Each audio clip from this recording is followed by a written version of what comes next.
The golden age of America begins right now. I will very simply put America first. Trump a été réélu président des États-Unis et j'ai l'impression que le monde est en train de basculer. You're in no position to dictate what we're going to feel. Les mensonges, les menaces, toute cette brutalité. I always say tariffs is the most beautiful word to me in the dictionary. Let's put God number one, let's put religion number two, and then it's tariff, because tariffs are going to make us rich. Bref, Trump m'angoisse. Mais la peur, ça rend impuissant.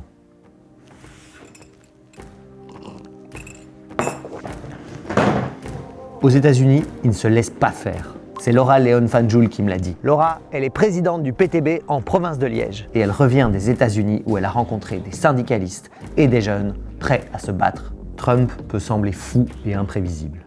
Mais pour lutter contre sa politique, il faut bien essayer de la comprendre. C'est ce que je suis allé demander à Laura. Qu'est-ce qui se cache derrière le personnage de Trump? C'est quoi son vrai projet politique?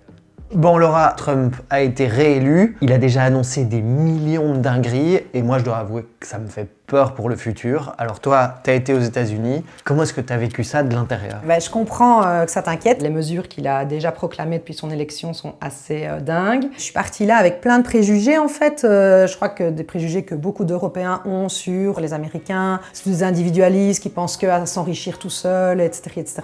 On a vu une autre facette. C'était vraiment hyper riche. On a rencontré plein de jeunes investis dans différents types d'organisations. On a rencontré des travailleurs du syndicat des employés. SEIU, c'est un syndicat qui regroupe des milliers de travailleurs employés qui ont développé des syndicats chez Amazon, chez Starbucks. On a rencontré des jeunes qui s'occupent de Labor Notes, donc ils organisent en fait tous les 2 ans un grand rassemblement de tous les syndicalistes de tous les secteurs pour développer le syndicalisme de combat. On a rencontré les jeunes étudiants qui ont lancé les occupations de leur université pour la Palestine. On a rencontré un centre People's Forum au cœur de New York qui développe en fait plein d'activités, de formations, de cycles de conférences sur l'impérialisme. On a découvert aussi une autre facette des États-Unis qui était militante. Est-ce que, avec tout ce que fait Trump, est-ce qu'il y a une méthode ou est-ce que juste il est complètement fou? Alors non, Trump n'est pas fou. Que du contraire, il y a une vraie méthode et je pense que c'est hyper important de s'intéresser à cette méthode, de la démasquer parce que c'est vraiment volontaire. Toutes ces attaques, toutes ces désinformations, ça a un but. D'ailleurs, son ancien conseiller Steve Bannon l'a déclaré, il faut inonder la zone de toutes ces infos complètement pour créer un brouillard, pour rendre plus confus en fait la stratégie de Trump actuellement. Et ça crée de la confusion chez les gens et ça a aussi comme but d'essayer de paralyser les mouvements sociaux parce que quand on ne comprend pas, on sait beaucoup moins résister. Donc non, Trump n'est pas fou, il y a une vraie stratégie derrière. Ce brouillard, je suis en plein dedans. Est-ce que tu pourrais m'aider à y voir un petit peu plus clair? C'est quoi le projet de Trump? Je pense que la chose intéressante à regarder pour comprendre son projet, c'est de voir qui il a nommé à la tête de l'État américain. Et là, tu vois qu'il a nommé une dizaine de milliardaires dans son administration. Donc, techniquement, le peuple américain est aujourd'hui dirigé par les 0,0001% du top le plus riche du pays. Et d'habitude, les milliardaires, ils influencent la politique par du lobbying, par le financement des partis politiques ou de la campagne électorale, comme on l'a vu encore avec le patron de Facebook et le patron d'Amazon qui ont fait un don d'1 million de dollars pour l'investiture de Trump. Vous connaissez le jeu Où est Charlie? On pourrait faire la même chose à l'investiture de Trump, mais avec des milliardaires. Alors, Mark Zuckerberg, 2e fortune mondiale, patron de Facebook Meta, facile. Jeff Bezos, 3e fortune mondiale, patron d'Amazon. Bernard Arnault, patron de LVMH, seulement 5e fortune mondiale. Et évidemment, Elon Musk, 1re fortune mondiale. Yes! C'est trop facile, il y en a trop. Et le pire, c'est que Trump, pendant toute sa campagne, il se faisait passer pour le candidat anti-establishment, anti-élite. Et en fait, il fait vraiment le contraire. Ouais, complètement. Mais donc un bon exemple de ça, c'est aussi ce qu'il a dit pendant sa campagne, qu'il allait vraiment protéger le pouvoir d'achat des travailleurs américains, qui avaient effectivement subi une hausse hyper importante des prix avec l'inflation lors du mandat du précédent président, donc Biden. Trump avait vraiment dit « je vais vraiment m'occuper de ça ». Mais en fait, de l'autre côté, qu'est-ce qu'il vient d'annoncer? Une augmentation des tarifs douaniers à l'importation des produits qui viennent d'autres pays que les États-Unis. We will impose a 25% tariff on all foreign-made automobiles. Imaginons une entreprise mexicaine qui construit des voitures. Voiture qui a un coût de $40 000. avec l'augmentation des tarifs douaniers de 25%, il y aura une taxe de $10 000 supplémentaires sur cette voiture. Mais donc, c'est une taxe à l'importation. Donc, ce n'est pas l'entreprise mexicaine qui produit la voiture qui va la payer, cette taxe. C'est l'entreprise américaine, au moment de l'importer, qui va la payer. Et qu'est-ce qu'elle va faire, l'entreprise américaine, avec cette augmentation? Elle ne va pas la payer, elle va répercuter cette augmentation sur le prix de vente de sa voiture. Et donc, au final, c'est le travailleur ou la travailleuse américaine qui va s'acheter la voiture, qui va payer l'augmentation des tarifs douaniers. Let me remind everyone what a tariff is. It's just a tax. Et donc c'est là où tu vois que contrairement à ce que Trump a dit, il va vraiment pas protéger le pouvoir d'achat des Américains et des Américaines. Il y a quelque chose que je comprends pas quand même. Ces milliardaires, on a l'habitude qu'ils dirigent un peu dans l'ombre, qu'ils dirigent de loin. Mais là, c'est quand même pas habituel qu'ils se mettent à prendre des postes de ministres, à diriger vraiment concrètement. Ouais, t'as raison, c'est vraiment pas habituel que des milliardaires s'engagent aussi directement en politique. Je pense qu'il faut vraiment le voir comme un changement au niveau mondial, donc le monde est vraiment en train de basculer, c'est assez historique. Ces dernières décennies, c'est les États-Unis qui dominaient le monde seuls, principalement économiquement, mais cette domination à sens unique est remise en cause par la Chine. Et c'est pas moi qui le dis, c'est le chef de la diplomatie américaine. Le Parti communiste chinois est l'ennemi le plus puissant et le plus dangereux que ce pays n'a jamais eu à affronter. Ils ont des éléments que l'Union soviétique n'a jamais possédés. Ils sont des adversaires et des concurrents sur le plan industriel, économique, géopolitique, scientifique, dans tous les domaines. Donc de ce que tu dis, les milliardaires américains en fait ont un peu la trouille de la réussite de certaines grandes entreprises chinoises, donc comme TikTok, Huawei et tout ça. C'est ça, leurs profits sont menacés. Alors c'est vrai que les États-Unis aujourd'hui restent la première puissance financière au niveau mondial, mais au niveau des technologies, là on voit que la Chine est vraiment en train d'accélérer et d'être aussi bonne que les États-Unis, voire meilleure dans différents domaines technologiques hyper stratégiques aujourd'hui, les trains à grande vitesse ou les véhicules électriques.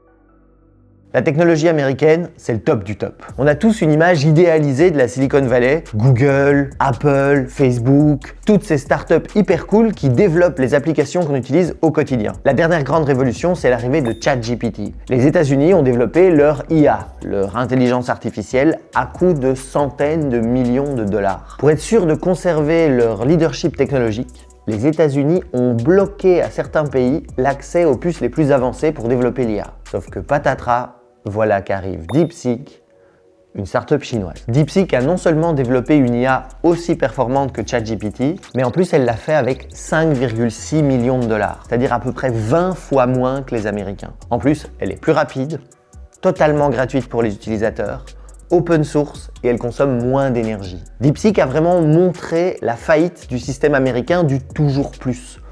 Toujours plus de données, des puces plus performantes, plus d'énergie, plus d'argent. En conséquence, en une journée, les grandes entreprises technologiques américaines, Microsoft, Google, Apple, Amazon, Facebook, OpenAI, ont perdu une capitalisation boursière d'environ 1000 milliards d'euros. Donc si Trump et les milliardaires font la guerre aux travailleurs et aux travailleuses aux États-Unis, en fait, c'est pour rester compétitif face à la Chine. Exactement. Il ne fait pas que la guerre à l'intérieur du pays aux travailleurs, il prépare aussi la guerre à l'extérieur du pays. Et donc il est prêt à tout et à envisager toutes les hypothèses, y compris l'hypothèse militaire, pour préserver l'hégémonie américaine. Et donc contrairement à ce qu'il dit, Trump n'est pas du tout une colombe de la paix. On l'a encore vu quand il a déclaré être prêt à avoir recours à la force militaire pour s'accaparer le canal du Panama ou même le Groenland. C'est fou parce qu'on se croirait il y a 2 siècles avec les grandes puissances qui se partagent le monde en mode « Ok, ça c'est pour toi, ça je gère, ça je garde ». Oui, mais c'est vrai que c'est caricatural, mais donc Trump et ses amis voient vraiment le monde comme un globe de matières premières à s'accaparer. C'est en fait l'impérialisme. Et en fait, si tu te places du point de vue des États-Unis qui sont menacés économiquement par la Chine, alors tu comprends pourquoi, entre autres, ils veulent s'attaquer au Groenland. Le Groenland, c'est un pays qui regorge d'énormément de richesses, de matières premières stratégiques, comme des minéraux, mais aussi des gaz naturels, autant de matières premières qui sont nécessaires pour développer les nouvelles technologies numériques. Et Trump, il ne veut pas perdre cette course, cette bataille économique, et donc il veut s'accaparer toutes ces matières premières, pas que ce soit d'autres pays comme la Chine qui les utilisent et qui puissent gagner la bataille économique. Donc c'est dans cette optique-là, en fait, qu'il veut acquérir des pays comme le Groenland. Donc contrairement à ce que Trump dit, c'est loin d'être une colombe de la paix, on est bien d'accord, n'empêche qu'en Ukraine, il est en train de mener des discussions de paix. Ouais, mais là encore, il faut prendre un peu de recul et regarder les intérêts économiques qui sont en jeu. Quand la Russie a envahi l'Ukraine, l'Europe a pris toute une série de mesures et de sanctions contre la Russie, ce qui a en fait poussé la Russie à plus collaborer avec la Chine, principalement au niveau commercial. Mais donc cette alliance qui s'est renforcée entre la Chine et la Russie menace l'hégémonie américaine. The one thing you never want to happen is you never want Russia and China uniting. C'est dans ce cadre-là que Trump intervient pour faire la paix en Ukraine. C'est pas que en Ukraine, on le voit aussi actuellement au niveau international. Sa politique internationale, ça va être de retirer de plus en plus toutes ces forces militaires qu'il y a en Europe, mais aussi en Afrique. Il veut vraiment tout réorienter autour de la Chine. Et donc là où il y a une menace de guerre qui augmente, clairement aujourd'hui, c'est en Asie. C'est donc pas Trump qui est fou, c'est plutôt le système qui crée des Trump fous, ce qui est pas beaucoup plus rassurant d'ailleurs, je pense. C'est vrai, mais en même temps, ce que moi j'ai vu en tout cas quand je suis allée à New York et qui se passe encore aujourd'hui, c'est qu'il y a vraiment beaucoup de résistance sur place. Et cette résistance, on la voit chez les lycéens qui se battent contre les expulsions des travailleurs sans papier. On le voit dans les syndicalistes qui sont en train de s'organiser contre les attaques de Trump et de son administration. On le voit dans la génération Palestine qui continue son combat. Et donc tout ça, c'est vraiment des sources d'espoir et je pense que c'est aussi notre responsabilité de les soutenir, de les diffuser, parce que Trump et les États-Unis ne sont pas tout puissants. No Trump, no KKK, no fascist USA. Elon Musk has got to go.